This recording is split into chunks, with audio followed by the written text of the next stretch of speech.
Bonjour à tous et bienvenue. Aujourd'hui, on va décortiquer un instrument super malin, le débitmètre à effet vortex.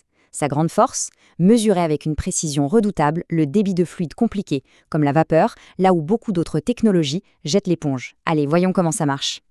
Alors, la question qu'on se pose est toute simple, mais elle est fascinante. Comment est-ce qu'un simple obstacle, un bout de métal planté au milieu d'un tuyau, peut sérieusement nous donner une mesure précise du débit de la vapeur? Eh bien, la réponse se trouve dans un phénomène physique vraiment élégant. Alors voilà, tout le secret de cet appareil, il se cache dans un phénomène assez incroyable, la danse des tourbillons. C'est de la physique à la fois simple dans son principe et pourtant incroyablement puissante. Tout repose sur ce qu'on appelle l'allée de tourbillon de von Karman. En gros, quand un fluide, que ce soit de la vapeur ou un liquide, rencontre un obstacle, il ne le contourne pas tranquillement. Pas du tout. Il génère une série de petits tourbillons qui se détachent en alternance, un coup d'un côté de l'obstacle, un coup de l'autre, créant un sillage parfaitement rythmé.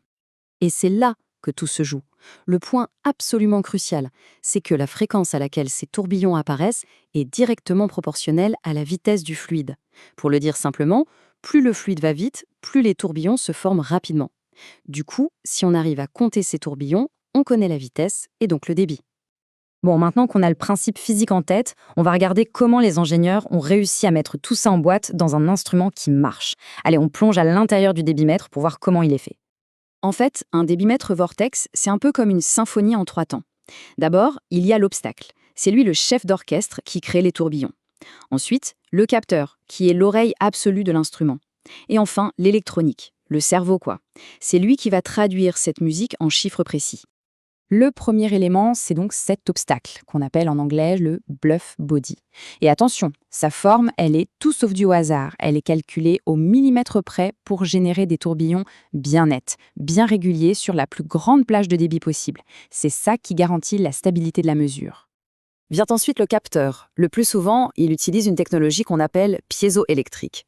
Il est placé juste derrière l'obstacle et son job, c'est de sentir les toutes petites variations de pression, les oscillations que chaque tourbillon crée en se détachant. C'est vraiment l'oreille fine de l'appareil. Et pour finir, l'électronique. Elle récupère le signal brut du capteur. Imaginez une série d'impulsions très régulières. Elle analyse à quelle vitesse ces impulsions arrivent, donc leur fréquence, et elle fait le calcul pour nous donner une mesure de débit qu'on peut utiliser, genre des mètres cubes par heure ou des kilos par heure. Bon, évidemment, comme n'importe quel outil d'ingénierie, le débitmètre Vortex n'est pas la solution magique à tous les problèmes. Il a des atouts vraiment énormes, mais il a aussi ses limites, et c'est super important de les connaître. Alors, faisons le point. Côté avantage, le gros plus, c'est qu'il n'y a aucune pièce en mouvement. Ça veut dire qu'il est super robuste, super fiable et qu'il ne demande quasiment pas d'entretien. Il est aussi très polyvalent et, on l'a dit, il est excellent pour la vapeur. Par contre, il a ses points faibles. À très bas débit, par exemple, ça ne marche plus très bien, car les tourbillons ne se forment plus correctement. Il est aussi un peu sensible aux vibrations de la tuyauterie et il n'aime pas du tout les fluides trop visqueux ou avec des particules solidées. Allez, on quitte la théorie, on passe à la pratique. Concrètement, où est-ce qu'on l'utilise et comment on installe ces appareils pour être sûr d'avoir une mesure nickel? Pour qu'un débitmètre Vortex fonctionne à la perfection, l'installation est absolument clé. Tout est une question de calmer le jeu de l'écoulement. Et pour ça, il y a une règle d'or, une distance à respecter avant l'appareil.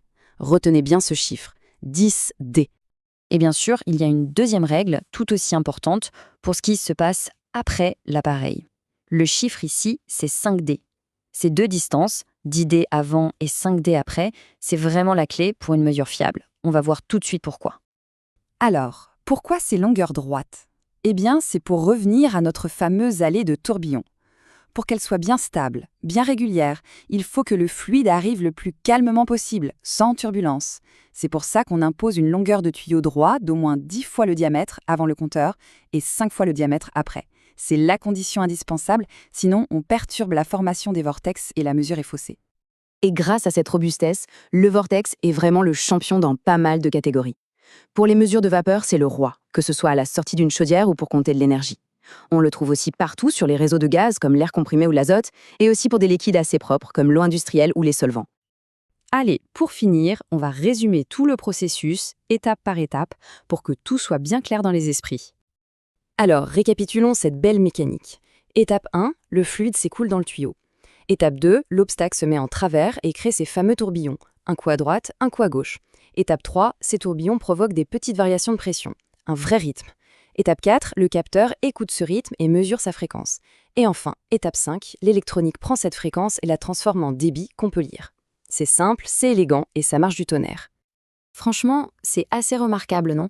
De penser qu'une simple loi de la nature, ce balai de tourbillons qu'on peut voir dans une rivière, puisse être transformé par le génie humain en un outil industriel aussi précis et aussi fiable. C'est ça, toute la beauté de la physique appliquée.